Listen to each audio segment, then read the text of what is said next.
say, welcome to Mel Bolt and Associates How to Make a Great Product podcast. This is where we explore best practices for taking great ideas from napkin sketches to mass production. In today's podcast, we will be discussing the survey phase of product development for the radiation-free Bluetooth headset we are developing. I am Stacy Latsis, Vice President of Public Relations for Mel Bolt and Associates. I'm joined today by Mel Bolt and Associates President Jay Tynan and Rob Flex. Rob brought us his idea to develop a set of headphones that include a shield to protect the brain from radiation. We have since developed a survey to give to potential customers of these headphones, and we have the results of that survey. And then, Rob, could you share how we developed the questions for this survey? Sure. So I like to run surveys in kind of a pretty standard method where at first I ask people if they own such a product, are they shopping for such a product, and maybe what their attitudes are towards some of the things that I'm going to ask them about. And then I ask them specific questions about the product. I do that so once I start getting the data in, I can filter it by, hey, here's some people who said that they weren't at all concerned about this, and then just look at their data. Or here's some people who said they were really excited and just look at that. So in the beginning, I put in filtering questions, and then later on, I ask the actual questions of what I want to know. So that's how we developed it. We developed it with ChatGPT to help make sure we had all the questions covered, make sure the questions were clearly written so that they could be understood easily. And it really, honestly, it makes it go a lot faster. I've done a ton of surveys, and if I knew what I wanted, so I introduced the top to ChatGPT, and it spit out a lot of stuff. And all I had to do was clean up 2 or 3 questions, and it looked like we had everything. Did ChatGPT offer you some insights that you hadn't really come up with? Like, did it deepen any of the questions in a way that you hadn't? I would say no, I don't remember anything coming out. And maybe that was because I sent it on a task rather than started a conversation with it.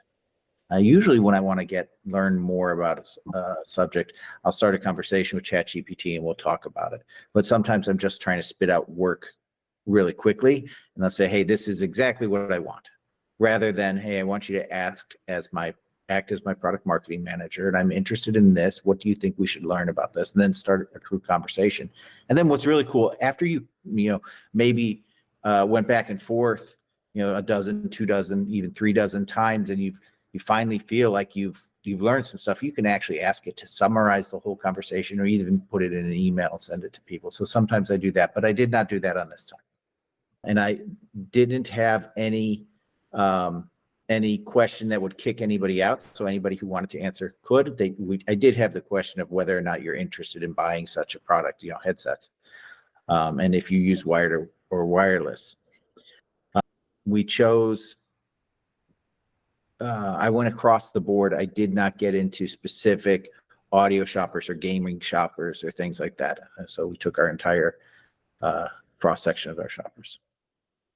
Well, it sounds like you filtered out things for a more accurate focus group, because focus groups, if they're not handled right, give you the wrong information. So it sounds like you filtered things out very well. Absolutely. Well, I put in the ability to filter, right? Rather than kicking them out, I wanted everybody's opinion, because this is a kind of really a brand new concept. And we may find something that some other shopper, what I was afraid of is focusing entirely on our high-end headset shoppers line, who are they're audiophiles, and find out they are not interested at all, because they want wired for, perfect sound. Or maybe I did only gaming shoppers, and I had no idea what I was going to find. So I took across, but I did put in all of the filters so that I could, I could filter down to a single group, or I could filter out 1 or 2 groups if I found that they weren't interested, so I could learn more about the people who are interested. So there is a question in the survey that said, what are your hobbies? And all of those things were in there. And so I can filter if I needed to. And you said you learned something surprising. Yeah. So what I learned and I'll just speak in very broad terms. One or two of the first questions were along the lines of, how worried are you about radiated emissions from wireless devices? And the vast majority of people were not interested. I'm not worried at all. Very, only worried a little bit, these kind of answers. And I can't remember what the answers were off the top of my head. But it was clear when I read that one, I'm like, wow, this is a tough group. They're probably not going to be interested in this. And then I asked the second question. I said, okay, well, you may not be interested in radiation coming to you from your electronic devices, but what if it were next to your head? Would you be more interested? Nope, same thing. Okay, well, what about radiation in your kids? Even fewer people were worried about radiation on their kids than they were themselves. So I was very discouraged. I was reading through the first ones. But then almost exactly after that, it may have been the very next question.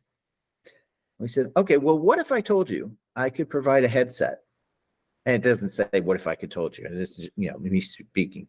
So it was written in a survey language. But so what if I could told you if I could make a headset that protected you from such radiation? How interested would you be? And the results almost flipped. First one. And then we started asking, okay, but let's say we had to give up features. Would you be willing to give up, some features? And the answers were, as long as I have the best features, I'm okay. So that did very well. It depends on which features. I'm willing to give up, a lot of features as long as it gets the job done. So there were even people willing to give up most features or for a substandard experience to get the radiation protection. So what we found is people will tell you they're not interested, they're not worried about it right now because they have no choice but to be not worried, because no one has provided them a solution. And once you say I have a solution, now they're very interested. I had a conversation. Yeah, that's what I was thinking, Rob. It's more believable now. Before it was just kind of a pie in the sky kind of idea. Yeah. And now you're saying, here it is. And so now they're more focused into something that might be real. For sure. I talked to one of our data guys. I said, what do you make of this? And he said, well, I feel it's like there's two scenarios and that people are familiar with that is similar to this. If you say, how worried are you about the EMI from high voltage wires running through the neighborhood? Oh, I'm not worried at all. Okay. I have two houses for sale. One's under those wires and the other's, across town, both the same price. Which one are you going to buy? Oh, I'm going to buy the other one across town. Right. Okay. What about the blind spot monitor on modern cars? Most people are like, I don't need that. I've been driving, for 20 years. I've never needed a blind spot monitor. Well, these two cars are the same price. This one has a blind spot monitor. Which one are you taking? Well, I'll take the one with the blind spot monitor. So what we found is one of the most important things in doing customer research, looking for consumer insights, and that is to find a feature that is an unarticulated pain point, meaning that they're not talking about it. They think it's not a problem. They're not worried. But once you solve it for them, they're like, oh, aha. Yeah. So we found that aha moment. And that's the type of product that does extremely well. So I was really encouraged by these results. And in summary, we went from, don't even tell me about this, I don't care, like, oh yeah, I'll take it. I'll give up features for it. Yeah, that's what I want. So we moved the needle entirely. You have to be careful with focus group studies. You don't know where they're coming from or what their interpretation of things are. I go back to, I'll make this quick, the original minivan concept many years ago, decades ago, did very poorly in a focus group study. It did. Yes, I can imagine why. Yeah, and then boom, look at what's happened. But I can imagine why. If you ask it, you should always ask people their opinions, but you're the professional. Let that help you shape the way you make the product you're going to make, right? But don't give people what they want, give them what they need. If you give them what you want, they're going to tell you about the products they see on the street today. And that means you're designing a product that was thought of and designed 5 years ago. If you're just copying them, you're not even derivative, you're just copying. Yeah. So I agree with you entirely, Jay. It's important to do the research, but make sure that the research is just helping you shape your idea. And what was the most kind of important thing you got out of the survey? The thing that told you, okay, yeah, we're really onto something here. So you never know what that's going to be. And you heard when I described the way I structured the survey, you could tell that I was prepared to have to filter this data 20 ways to find that important piece, but I didn't have to. Even at the top level, it jumped right out. The most important thing is people changed their mind. They didn't stay in the same. They didn't say, "Hey, I'm not interested," or I'm only slightly interested, and then you show them a bunch of stuff and they say, "Okay, yeah, I'm still only slightly interested." I wasn't having to search for little pearls here and there. They went from "I'm slightly interested" to "I'm very interested." So it was a monumental thing. So at that point, I would realize we're at full speed ahead. And so then what does that mean for the product development? When you get the survey results and they tell you you get that kind of a result, what is your next step? Okay, well, You before we move on from the survey, let me say that I just had a conversation with someone, the CEO of Motorola Solutions, their OpenPath group, and we were talking about research and how important it is in product management. And he and I both agreed that confirmation bias is your biggest concern when doing research. So when you go in, if you have to search around to find a pearl and make sure it proves to find something that you can show to your executive staff and say, this is going to work. You got to be careful there. So what I did to avoid confirmation bias is I went to one of our data science guys, said, look, I want you to look at this. I think there's something there. This is what I'm trying to do. Does this truly tell me that? So I got a second opinion on myself to make sure I wasn't over exuberant. And I looked through the data to make sure that there's no question in there that is going to negate what I think I found. And in that data, there was nothing that contradicted my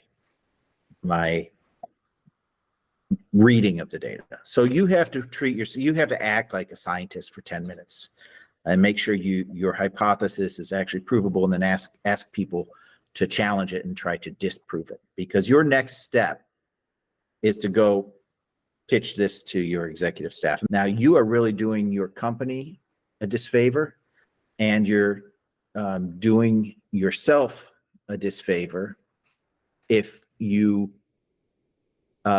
squirreling away stuff. Now, Jay's example of the minivan, right? Let's say you were at Chrysler and you were doing the minivan, or I can't remember if Toyota was the first to do the minivan. No, it's Chrysler, I think. Yeah, you're going to have to go and you're going to have to say, hey, we asked people what they think. It did very poorly. However, right? So you're going to have to share that data. You can't hide that data. So that's next step. Take that data, package it up in a presentation, be sure to share it, and ask for the permission to turn this into a full-blown project where we start to cut tooling and make more concepts and bring it to market. And That's then, the key thing. You got to have support. You got to have belief. Mm-hmm. You got to be convincing that they're going to spend the time, the development money, and then the next step is convincing them to spend the production money. Right. And it needs to be pitched to your executive staff as a product story. You can't say, hey, here's the technicals on how I'm going to block radiation. Yep. It needs to be a story that says, this headphone will will, we did all those, we had some lines in there that we asked consumers what they think would be a good way to pitch it. And so we have some things to work with, and, and basically they're not overblown claims. It's, it's things like, game with confidence with the Alara headset, which reduces radiation that you received at your brain, blocked by scientifically proven materials. This needs to be the story that you're telling. And then at what point do you need to bring in visuals? Oh, at this point now, I don't. Yeah, I if I'm doing a derivative product, I can just say, hey, we're taking product B and making it different, right? This may seem derivative, but is this a brand new feature? And even if you recall, even in our conversations, I think it's one of our conversations where, Stacy, you were describing what you were imagining. And I can't remember what you said, but I got the feeling you were thinking of a helmet or something like that. So unless you show them that, like, this is able to block radiation, looks like a normal headset, then you don't know if they're thinking of an Army helmet. They're like, no one's going to wear that, right? So I don't like to leave things to chance on something like this. So yes, we're going to need visuals. We're going to need a concept drawing. So this is where your industrial design team really helps the project move in the very beginning. So industrial design and concept images, probably choose from a few, get down to one, and then maybe add to it a little bit or ask for some variations. But at this point, it's fairly straightforward. You're not looking for final designs, just direction. And so then would that be the next step? Yes, for sure. Concept development, coming up with ideas, brainstorming. Yeah. Jay, take us through that. This is your wheelhouse. You've been doing this for your whole career. Yeah. Well, basically, once you have the project parameters set, okay, based on focus group, based on marketing or product management, there's a set of criteria you have to follow. And once you have that, then you begin your concept development. And it always starts with me, and most people that I've worked with over many years, is little sketches, little ideas. And it's changed for me recently. I go quickly from the concept sketch to computer 3D, because the computer 3D enables you to change so much now, and the visuals are so strong, you really know what you're doing. So before, I'd have to erase and change things before CAD. Sorry, I guess I'm showing my age here. But before CAD, we use markers. But now it's the same thing, though, as coming up with ideas, starting with the thumbnail sketch, and then developing it and revising it and changing it, especially in 3D CAD, before you show it to anybody. And then, you generate a few more. And one idea leads to another. And, maybe there was something, that you saw that you can try. I mean, it's an evolution of different ideas just coming at you. And then you refine them and bring them into a CAD rendering that shows a lot. And CAD renderings are better than the marker renderings we used to do, because they're three-dimensional and very realistic, and it's like a photograph. In fact, I work for one firm where we put up our 3D CADs and twirl it around if they want to see the backside. So anyway, it's a computer-aided concept development, and even that is just the first stage, because then there's always input once they see it to revise and change it and improve it. Hopefully improve it. Sometimes they don't. Sometimes they suggest something that it was like, oh boy. But usually, if you do that and compare it to the original, they'll see. So it's a series of stages. Yeah. You guys did. My whole career has been, after everything has gone to, SolidWorks and things like that. Yeah. But I, of course, saw all the work that Mel Bolton Associates did over the years, and I've seen those sketches that you guys did, and your sketches were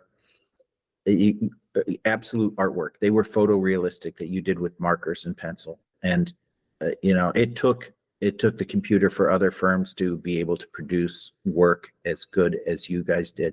You were the computer-aided drafting before computer-aided drafting. You guys did it yourselves. Yeah, I've been actually doing SolidWorks now for over 26 years. Yeah. But the work, hats off to you for the work that you and Mel Bolton Associates put out in the mid-century and the way you influenced Americana, and that's why. Well, and it was great in that everybody'd see your sketches, you'd put them up, and you'd interact a little bit, or you'd see somebody else's direction, and it would lead to something different. So it's it's a series of filtering and interacting with different ideas. Yeah. So we're going to get a couple. Let's take this to the next step, right? Let's get some concept images to discuss and see if we can create a design with a little bit of emotion to it that looks like it's actually doing what we're claiming it does. The product story needs to be reflected in the product and the product design. Okay, well, great. Well, that'll be what we'll do for our next podcast. So Okay. Thank you, everyone, for joining us. And until next time, this is How to Make a Great Product Podcast.